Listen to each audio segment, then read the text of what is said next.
हमने पिछले एपिसोड में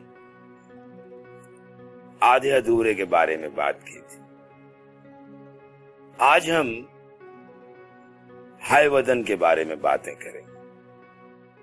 एक अभिनेता होने के नाते नाटकों के पढ़ने की रुचि बेहद आवश्यक होती है। जितने ज्यादा नाटकों को पढ़ा जाए उतना ही अच्छा होता है।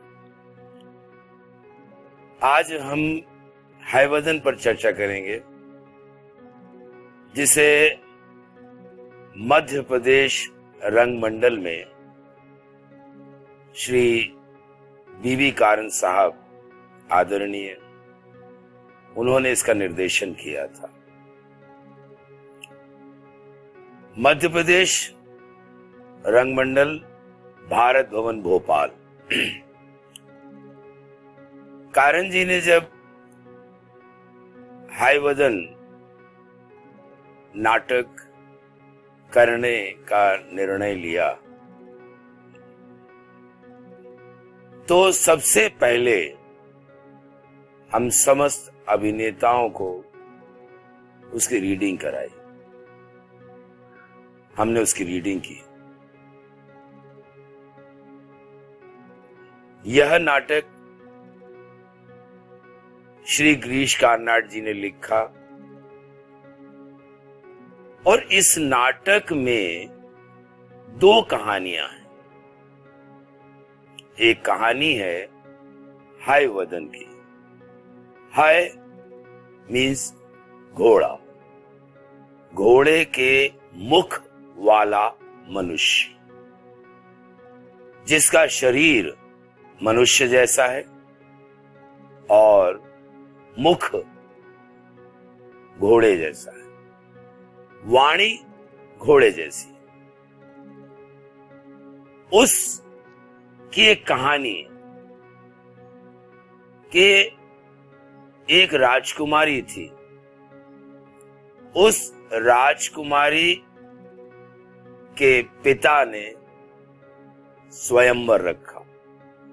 दूर दराज से, बड़े जगह जगह से अलग अलग जगह के राजकुमार उस स्वयंवर में शामिल हुए। पुत्री से माता और पिता ने कहा था, जो तुम्हें रुचिकर लगे, सुंदर लगे, पसंद आए, उस पर यह वरमाला डाल दे। राजकुमारी ने जब प्रवेश किया और उसने नजर घुमानी शुरू की, सारे राजकुमारों की तरफ नजर घुमाते घुमाते उसकी दृष्टि दूर खड़े एक सफेद घोड़े पर गई और वो धीरे धीरे कदमों को बढ़ाते हुए उस घोड़े के करीब जाकर उसने वरमाला घोड़े के गले में डाल, जिसकी वजह से दूर दराज से आए तमाम राजकुमारों ने बड़ा विरोध किया कि यह लड़की पागल है, और सब स्वयंवर का विरोध करके चले गए। माता और पिता, महारानी और राजा साहब ने पुत्री को बहुत समझाया और उसने जिद कर ली। अंततः महाराज ने अपनी पुत्री के लिए एक अलग महल का निर्माण किया और घोड़े के साथ अपनी पुत्री को छोड़ दिया। वर्ष भर बाद वह राजकुमारी गर्भवती हो गई। अब एक रोज वो घोड़ा तालाब में स्नान करने के लिए प्रवेश करता है और नहीं लौटता है। वो राजकुमारी बड़ी चिंतित हो जाती है वो उसे आवाज लगाती है, पुकारती है, बड़ी बेचैन हो जाती है। तब उस कुंड से एक बहुत ही सुंदर नवयुवक बाहर आता है और वह उसे हाथ जोड़कर कहता है कि मैं देवदूत था, शापित था, श्राप था मुझे, इसलिए मैं घोड़ा बनकर आया। परंतु शाप यह था कि जब कोई स्वयंवर होगा और उस स्वयंवर में कोई राजकुमारी तुमसे स्वयंवर करेगी और 1 वर्ष तक पत्नी की तरह वो तुम्हारे साथ जीवन व्यतीत करेगी, तो तुम्हें मुक्ति मिलेगी, अर्थात उस देवदूत को मुक्ति मिलेगी।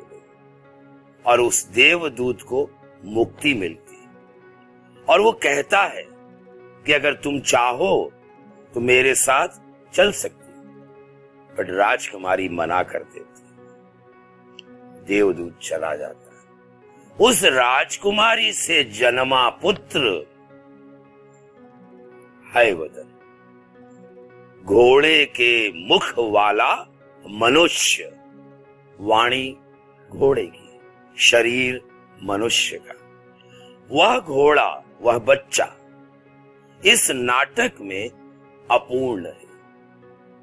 आप देखिए, अपूर्णता का सर्वश्रेष्ठ उदाहरण युगों से आज तक, शास्त्रों से आज तक, धर्मों से आज तक साक्षात श्री गणेश भगवान है, जिनकी पूजा हमारे धर्म में, हिंदू धर्म में वंदना हो, नाटक हो, कुछ भी, हम सबसे पहले उनकी पूजा, अपूर्णता की पूजा करते हैं। अपूर्णता की पूजा का अर्थ यह है, हर मनुष्य, हर प्राणी, हर शरीर, हर मस्तिष्क, सब कुछ अधूरा है।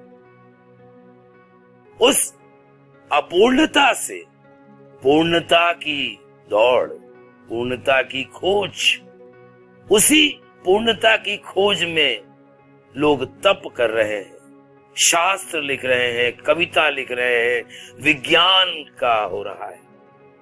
आप देखिए कि हम मंगल में जाते हैं, चांद पर जाते हैं, हम एलियन की तलाश कर रहे हैं, महामशीन बनाते हैं, हमने संसार में मोबाइल बना लिया, कंप्यूटर बना लिया। हम उसी अपूर्णता को पूर्णता की तरफ ले जाने के प्रयास में। यह नाटक का विषय है, जहां पर वह हैवदन, उस राजकुमारी का पुत्र, उस देवदूत का पुत्र, सारे धर्म स्थानों पर भटकता फिरता है कि या तो मुझे संपूर्ण घोड़ा बना दो या संपूर्ण मनुष्य बना दो। वाह, अद्भुत विचार है। आप देखिए, हम मनुष्य हैं, हमारे 2 हाथ हैं, आंख है, बुद्धि है, हम बोल सकते हैं, सोच सकते हैं, लेकिन हम अधूरे हैं। हम पूर्णता की तलाश में भटक रहे हैं। पूर्णता की तलाश का कोई अंत नहीं, शायद मृत्यु हो या शायद वो भी ना। तो आप ये देखिए कि यह एक कहानी जो चाइनीज स्टोरी है, ये चाइना की कहानी, वो उसकी तलाश है।